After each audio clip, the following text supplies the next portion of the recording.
Hey everybody, welcome back to Northernlion Plays the Binding of Isaac AFTERBIRTH Plus. Excuse me. We had a cursed run very recently. I gotta look. One moment. This PC... Oh, we got myriad space. SSLH7LJX. Eyeball tears. Unicorn horn. And beyond that, really good age. This is like an Isaac run, except we're starting with unicorn horn. Unfortunately, we're also starting with eyeball tears, and I say unfortunately. I don't really mean it's unfortunate, I just mean, you know, it could be good, it could be bad. You know, if we get Jacob's Ladder, we get static tears, I'll be the happiest man you've ever seen.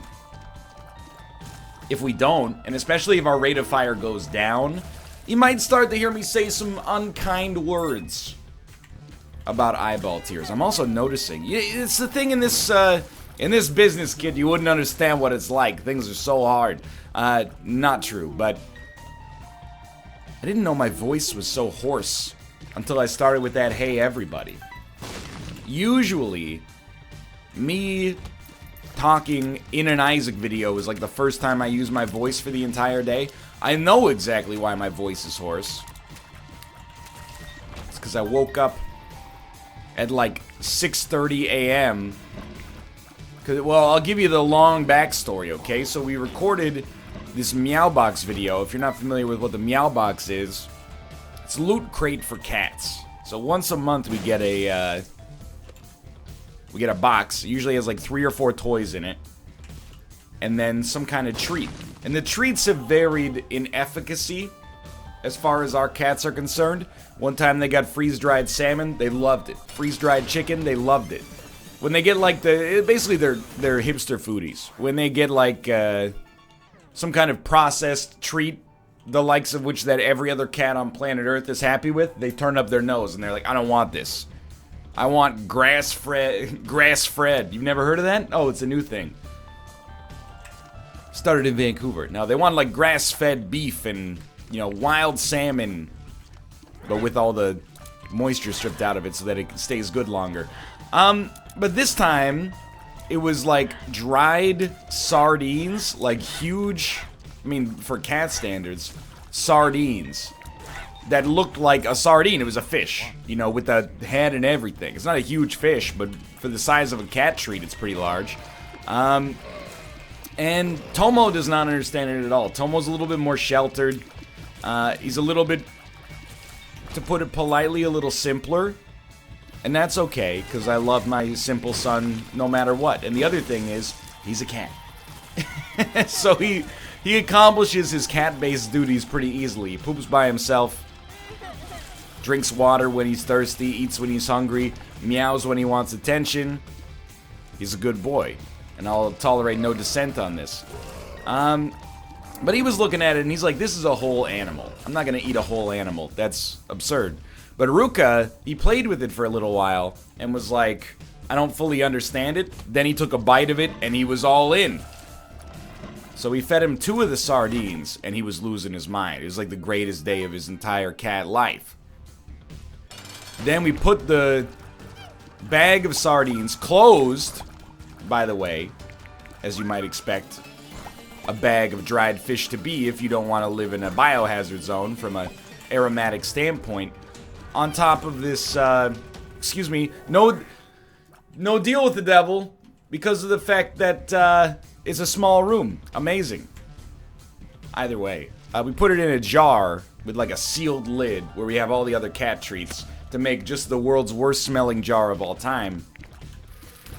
We put it up on the bookshelf here. Woke up in the morning to something clattering off the bookshelf and the cat freaking out. Dude tried to break into the jar to get the sardines. I don't blame him. I want that to be clear. I sneak snacks from time to time. I put my hand in the cookie jar. I would rather, this sounds messed up, I would rather he try to steal them than meow to get them. Because we have this, I don't know if anybody else has this pet psychology. There's like a catch-22 for our cats. They want treats all the time.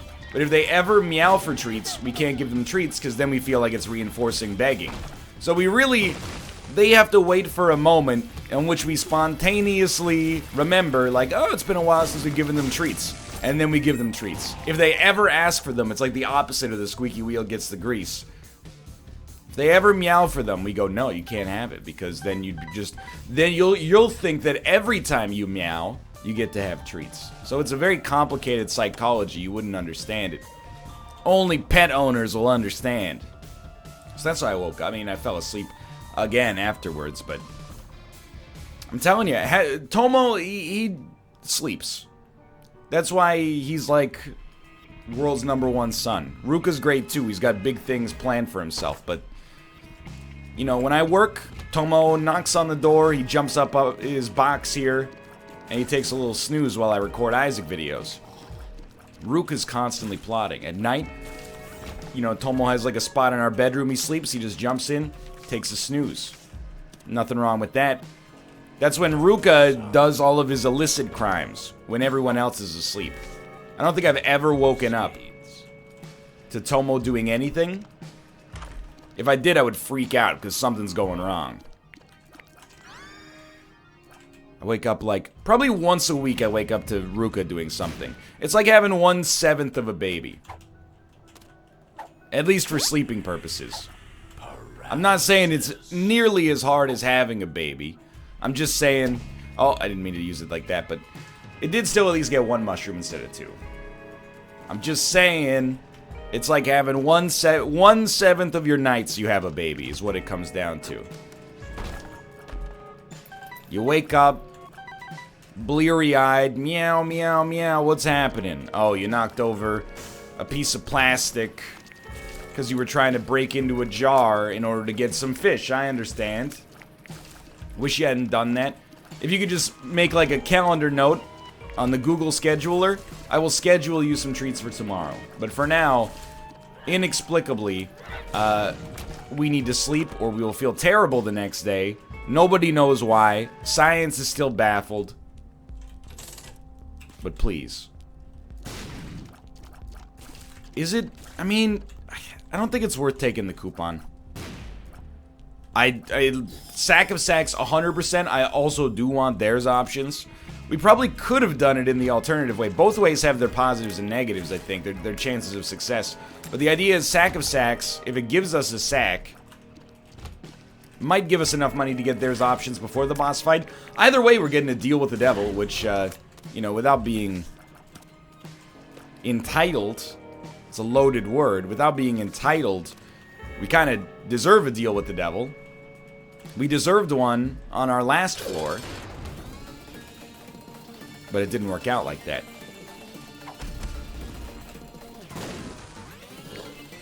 I was really hoping he would come up on the horn, and then, I don't know, that it just seems like it would have been more painful that way, I guess is what I'm trying to say.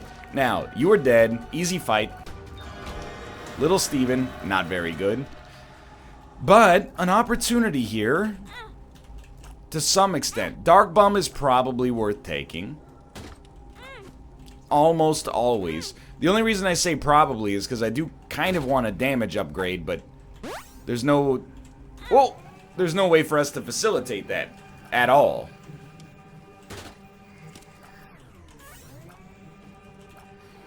So, you're going to think that I just bounced off there. I did, but in my head, I was like, we should take Headless Baby anyway.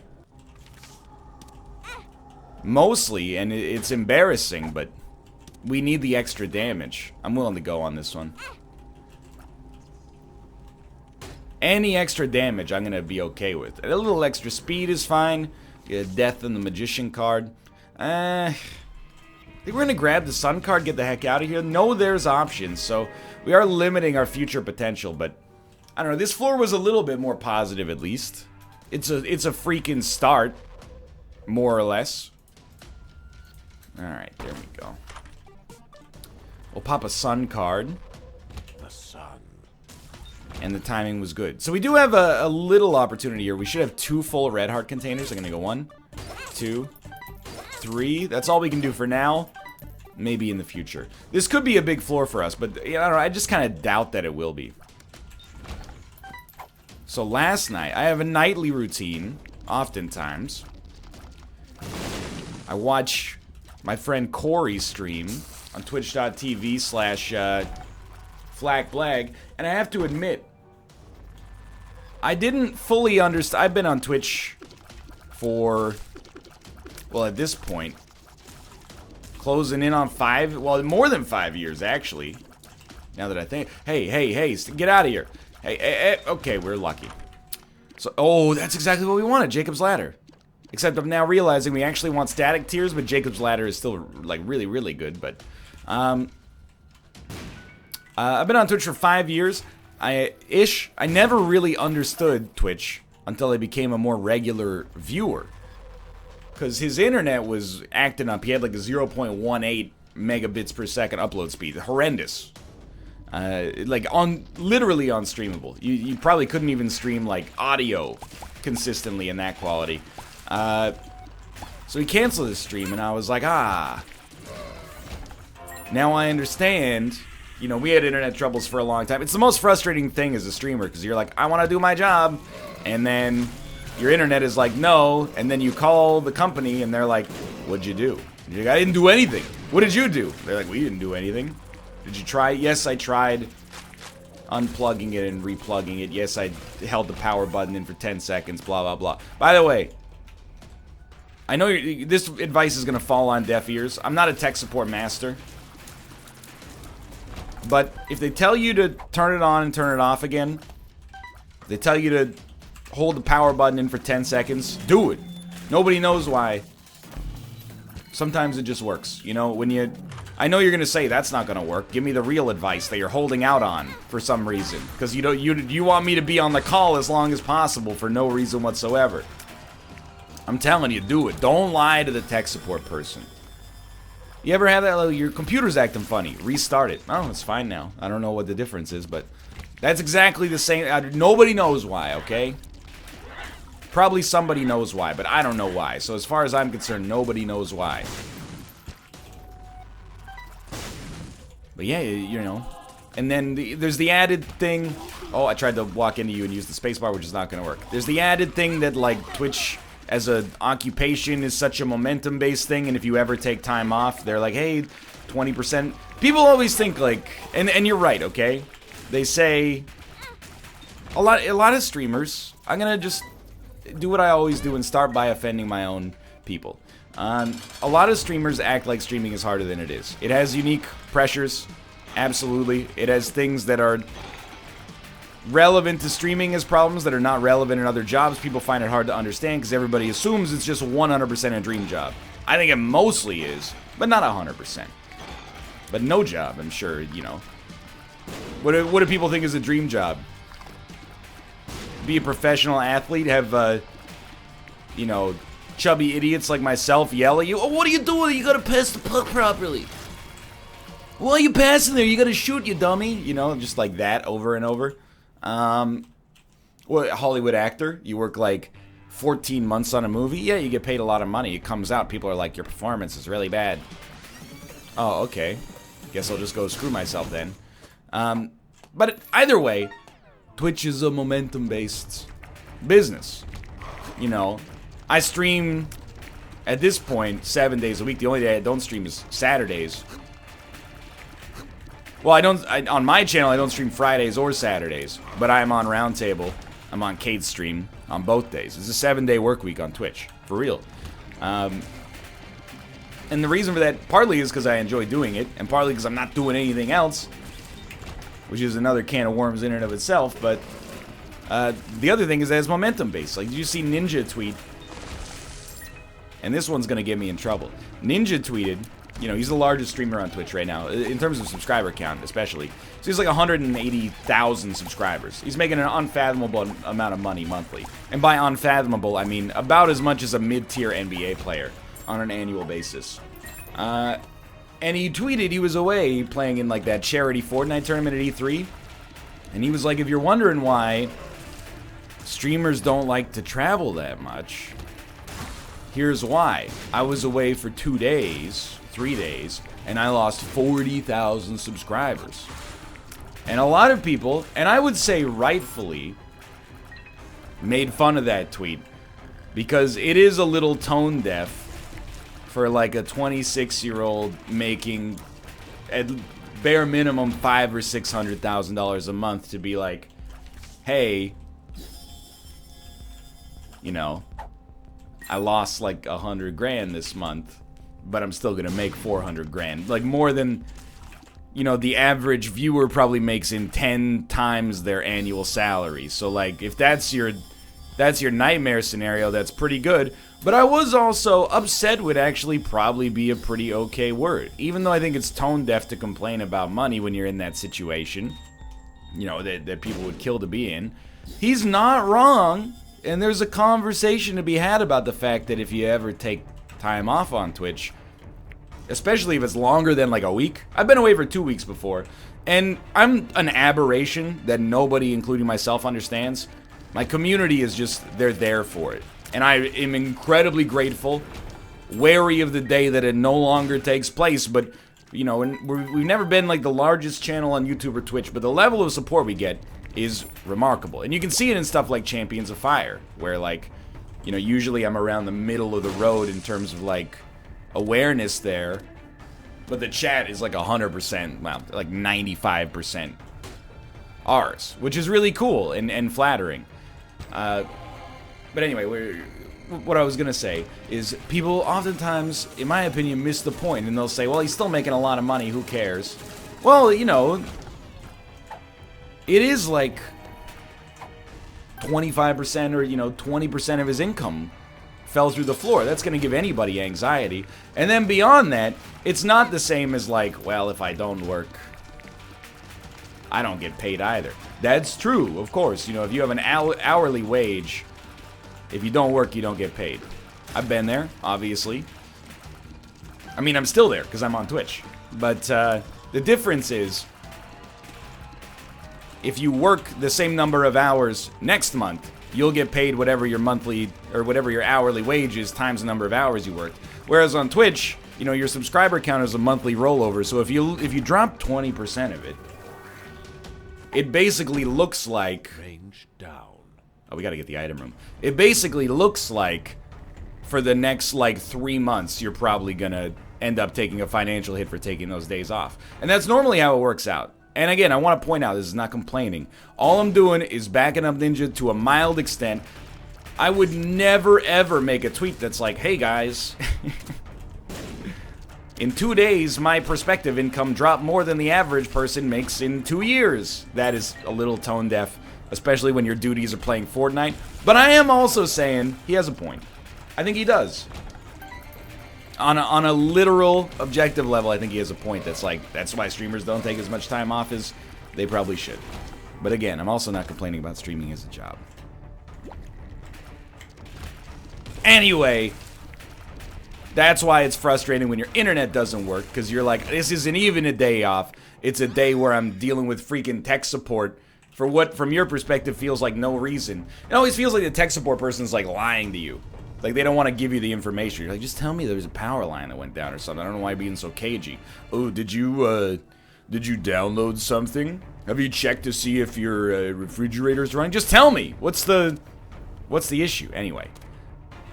So again, I didn't really understand that perspective on things until I started watching Twitch more regularly, because quite frankly, like, I just don't have the time.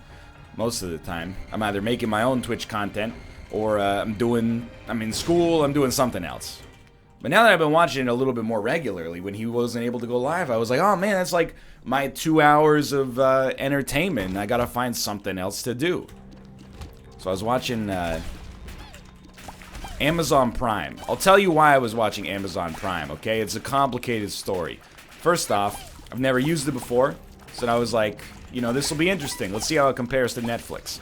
Secondarily, I should say Amazon Prime Video, I guess, but secondarily, we do have Netflix, but at some point, I got signed out. It's Kate's Netflix account. No, my bone heart.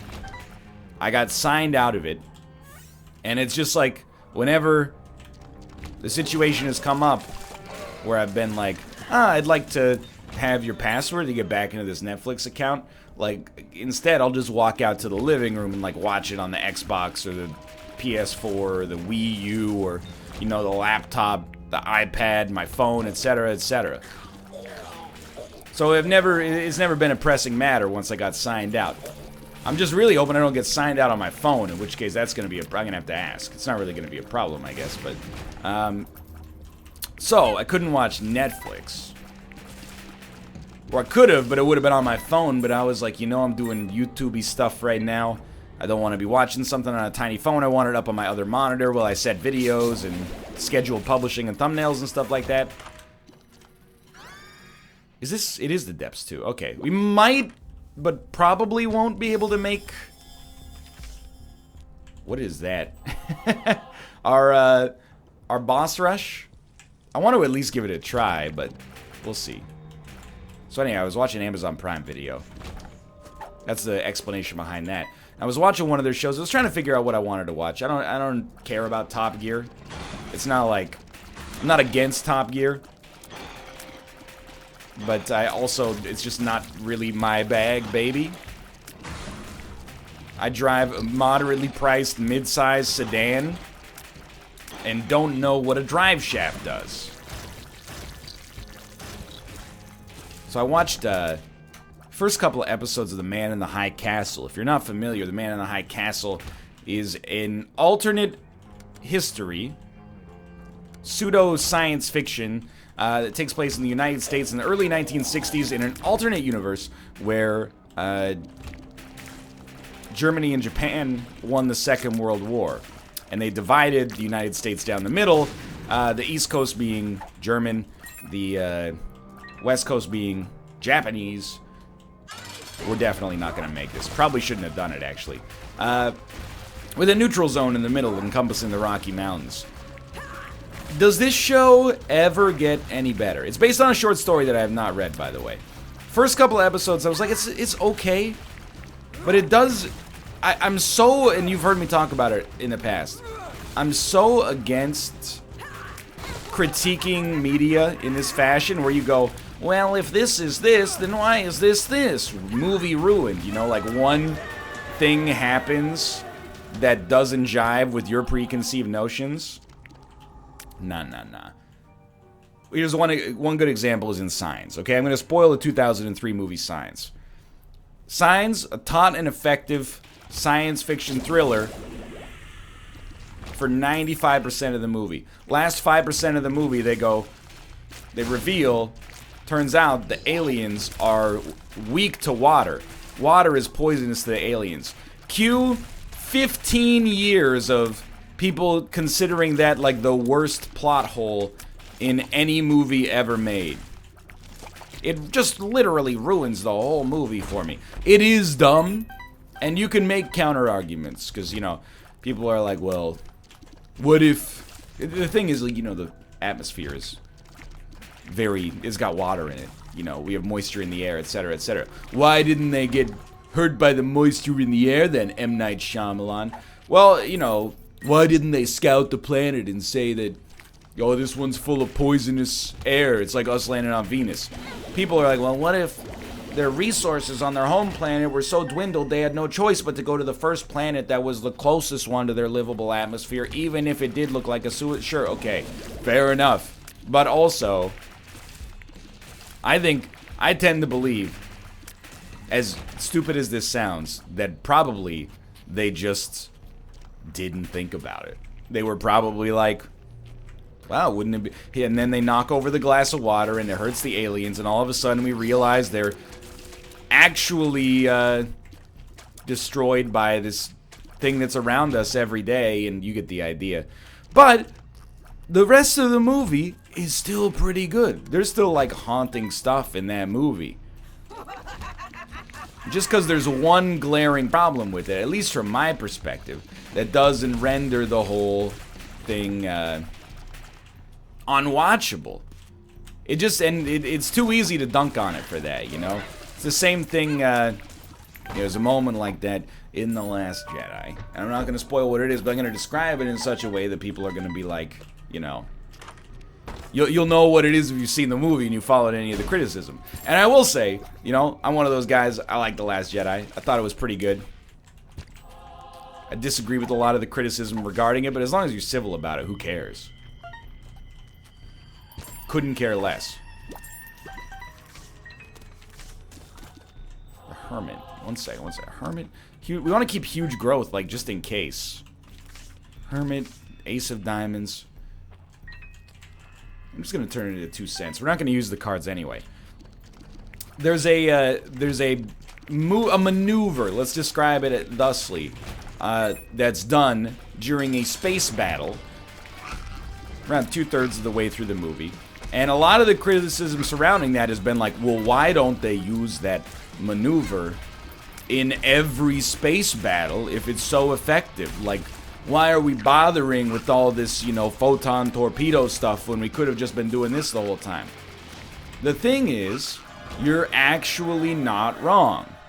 I'm sure on a canon level, it raises questions about, like, why... Well, I mean, obviously we want it, right? It raises questions about, like, why haven't people been doing this forever? Simultaneously, you also have to keep in mind, you know, these people are swinging swords of, like, explosive plasma, like searing 4,000 degree concentrated solid light next to their faces, and they're not going like, ouch. Like, that's, sometimes I feel like if the internet made movies, that's what it would be, a technically perfect movie with no soul whatsoever. And then Tom Cruise got in his cockpit and he said, make sure to put your oxygen mask on. We sure wouldn't want to, you know, go up there where the air pressure's so thin that we would just pass out. And Goose said, copy that, buddy. I'm sure glad we fixed that plot hole before the internet get... And then, you know, highway to... The movie's over. There's no time left, you know? Rey deploys her lightsaber. Ouch, she says, as some of the heat touches her on her cheek. That's really hot. So all you gotta do is do a throwaway line. Oh, well, it's encased in a very heat-dampening material. Sure glad we invented what is from, like, Thank You for Smoking. How could they smoke in space, you know, when they're around all that sensitive fuel? Oh, you just say, sure glad we invented those space cigarettes, and then you keep smoking. Anyway, all I'm saying is, I don't like this method of film criticism, but I was watching The Man in the High Castle, and there's a... Episode 1, they're in the Pacific States, you know, the Japanese-administered west coast of the United States of America. The first thing I was asking is, why is everybody speaking English? And I wasn't trying to be that guy. You know that guy. Well, if the movie takes place in ancient Mongolia, why is Tom Hardy speaking English? I don't get it. Did you guys know that they spoke Mongolian in Mongolia? Okay, you get the idea, okay? It's just, like, not good criticism to just be that pedantic. But I was also like, maybe they would be speaking Japanese. I mean, it's on an internet show. You could afford to get away with subtitles. That would be impressive. And then when they move it to, like, the more interior of the United States, switch to English would be, like, a cool moment. But I also thought, you know, to myself, hey, if, you know, the United States... I think I want to apologize, by the way. I think I erroneously... And this is a genuine apology. I think I erroneously said the United States won the Second World War. That wasn't my intention. You know, it takes place in an alternate world in which the Allies, including the United States, lost the Second World War. And if you get offended by that, trust me, as Canadians, I feel you. We're right next to them. Americans, close your ears. I'm talking to my European brethren. We're right next to them. We deal with it all the time. You just gotta, you say, yes, you did a great job, and you did, but other people tried hard too, okay? Don't be a jerk about it. So they're not speaking Japanese, but I was like, maybe if the Allies lost the Second World War, you know, it's only 15, 16 years ago, people would still be predominantly speaking English, and, you know, it'd be a weird cosmopolitan mix of people from, you know, different walks of life and parts of the world, etc., etc. But then the main character walks into a tea shop and she says, konnichiwa. And then the person responds to her and says, konnichiwa. And then they start talking in English, and when they leave the store, they said, arigato gozaimasu. And I said, why? At this point, and I feel bad about it myself because I feel like it's pedantic, but I already know it's, you know, administered by Japan. You've established those Japanese flags in, like, every shot. It just almost, like, it took me out of the experience. I'm like, I got used to it. I was like, okay, everyone's speaking English for a variety of reasons. One of which being, probably don't want to force people to use subtitles. But then when they threw in, like, a couple of random Japanese words. No, pardon me, not random, but what I felt were arbitrary Japanese words. I was like, I get it. No stars. Anyway, does that show get better? I also feel like Jeff Bezos, if you're listening, stop, okay? This is just criticism. It's not meant to undermine your organization. The CGI, of which there is a staggering amount, strangely enough, in the first couple of episodes, is really, really bad for a show produced by one of the wealthiest companies on Earth. And it makes me mad for a couple of reasons. One of which is that I understand you can't just be like, hey, Jeffrey, the CGI looks bad. Give me $1 billion. And he's like, okay, no big deal. But, you know, the fact that it looks like a CW show is kind of embarrassing. And then secondarily, there's so much CGI that feels unnecessary. It's like in, Batman vs. or the Justice League when they had the CGI Superman's mustache out. What is our other card? 2 hearts. Okay. It's like, man, you blew like so much money on that. Like there's a scene probably like within the first 15 minutes where this guy is walking through New York and the big reveal is like, oh, he's in Times Square, but there's a big like, you know, swastika where normally a Coca-Cola ad would be. Really makes you think, right? But I couldn't focus on it because the dude is so clearly just walking in front of a green screen as like all these CGI ads are added in behind him. Like they look so flat, and I was like, there's another scene where like somebody falls down a big drop, and it really does look like, you know, they just put his picture in Photoshop and then slowly shrunk it. And then had him go like, wah! I'm like, man, it's so close. Like, you almost got something real cool going on here. Maybe, I've heard it starts slow and then gets better. I'm only 2 episodes in, but I gotta say, not that impressed. And I love alternate history. Like,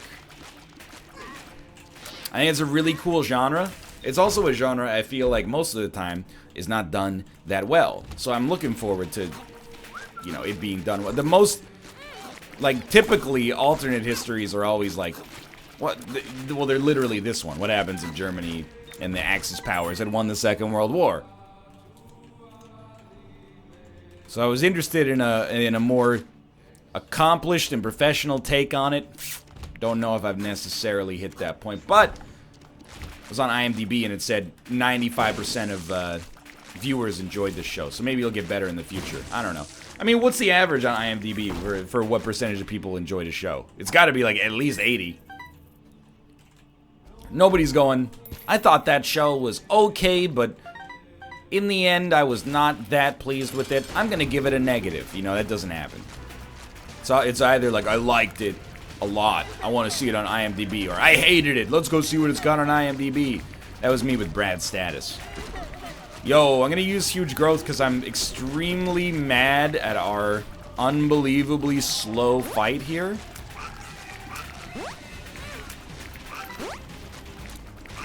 This run, by the way, even with 9 lives, is a little bit dicey. I know, I hear you, by the way. You're saying use unicorn horn.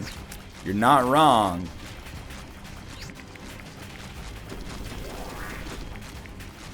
Keep in mind, this is how much damage we're doing with, like, one of the best cards for, like, maybe the best card for single room damage, as long as you ignore chaos.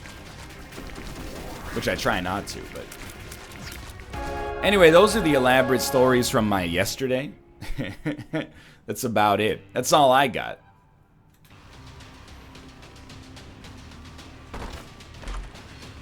Purity could be important here. If we ever get hit, we got more problems than losing our aura, so... Range down.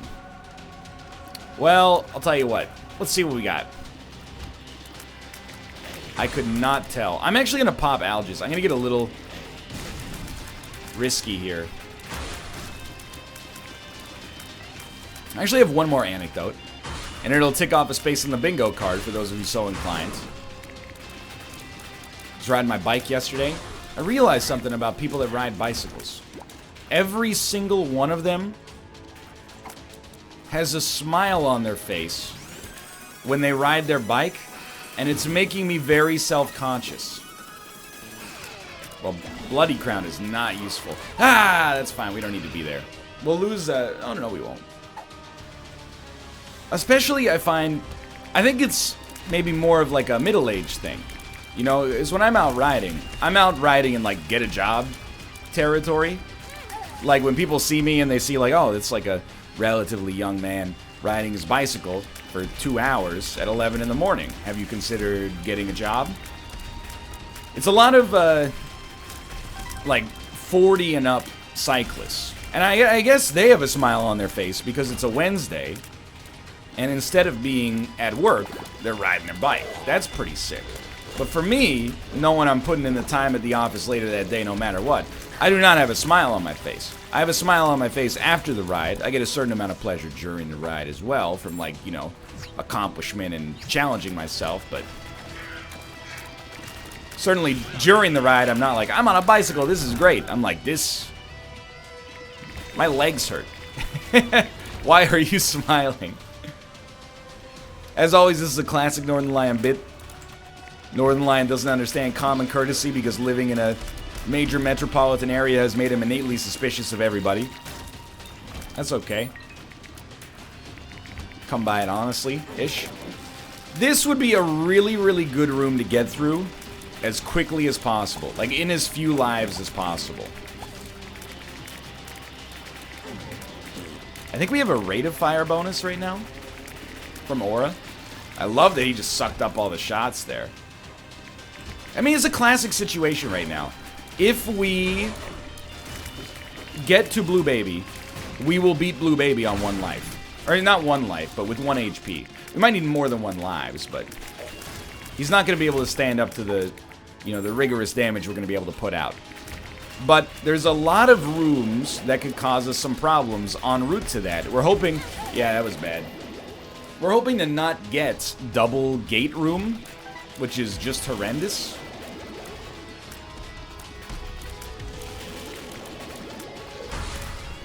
We already took out double adversary. Yeah, that was, I mean, my bad. We shouldn't need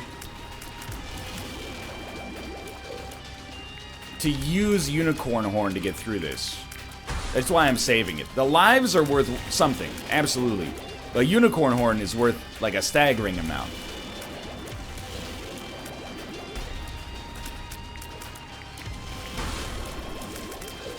Left me in a very tight spot there.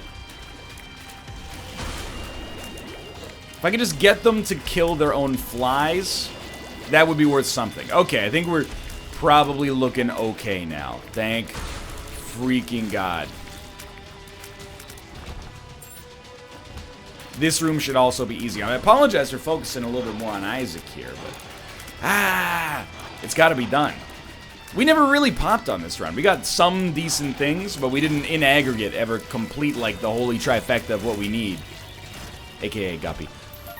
Cards? Cards of some merit, please? It's actually a really good room for us, because these are weak enemies who are slow, and who are going to be bodied to heck and back by electrical impulses. We should get a win, but this was not an easy run in the end, at least. Now, I lost some HP I shouldn't have lost, but so be it. We're rebuilding, okay? We're in a new era. We don't talk about Isaac. We talk about anecdotes. It's exclusively an anecdote-based show at this point. I got more anecdotes for next episode. I promise you. I'm not just saying that. Give me a card. You are not a problem. You also only summon things, which is amazing for me.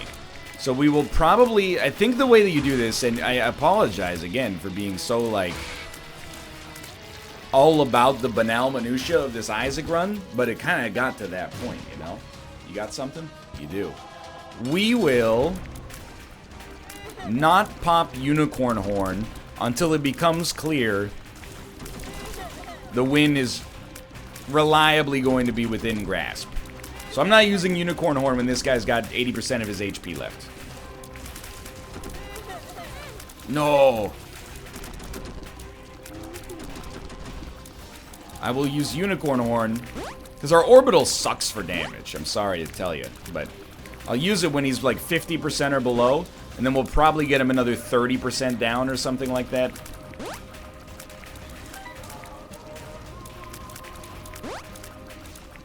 Losing aura on this room sucks as well. Yeah, that could have been a hit. That was it. Okay, so we got invincibility.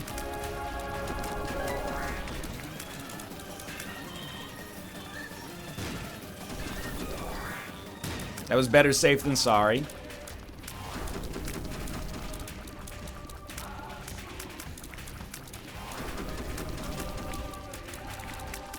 I'm begging just for like almost any extra damage from any source. I don't want to put bombs in there because the eyeball tear is causing them to bounce around all weirdly. Oh, you jerk though!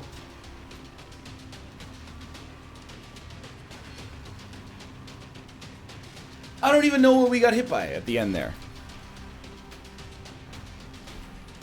So we're gonna do a few things. I don't want to, by the way. I was doing a stretch already. I was good. It's not my idea of a good time, is doing this fight all over again.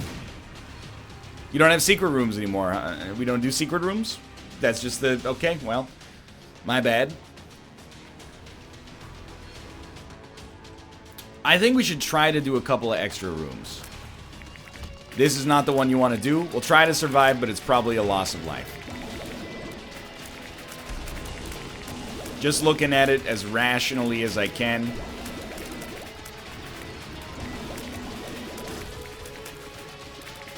This is exactly where you don't want him to be, by the way. Wow, that was lucky. Except we got literally nothing from it. All I want is like an item or a card. Like Sack of Sacks, give me a card. That was dangerous. Please, I beg you.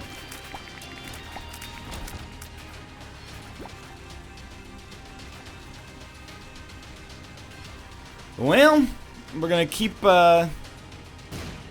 looking for these secret rooms. Oh! Second secret. Oh, it's good, it's good, it's good. I still think just drop all the spirit hearts in there. Or in here is fine. It's spiders. Spirit? Spirit. Spirit. I love it. I do want to do one more room just to see. I'm going to do it one more time as well. I'd rather die on this room in 2 seconds than die on the next room in 20 minutes. Keep him slow. You got him. You got him. Keep. Oh, he's not that slow any longer.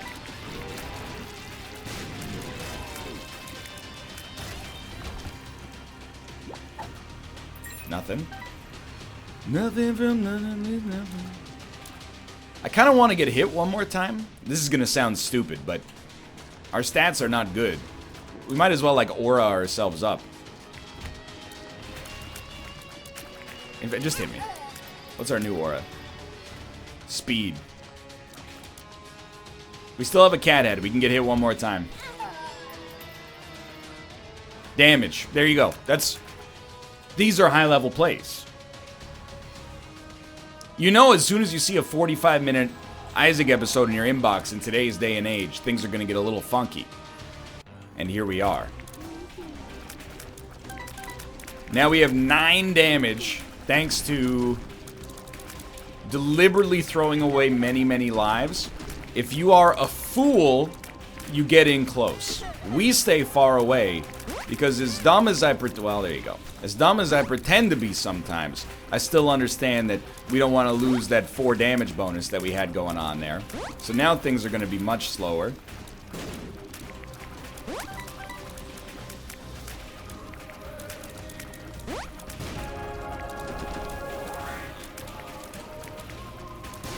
I don't know if you can see my high-level strategy as it stands right now. Don't. I'm dead. I really genuinely tried on this one. I feel like we're mired and cursed for now. Either way, thanks for watching. Hope you enjoyed it. If you did, click the like button. That was a great deal. Of course, subscribe if you want to see more in the future. For now, thanks for watching. I will see you next time.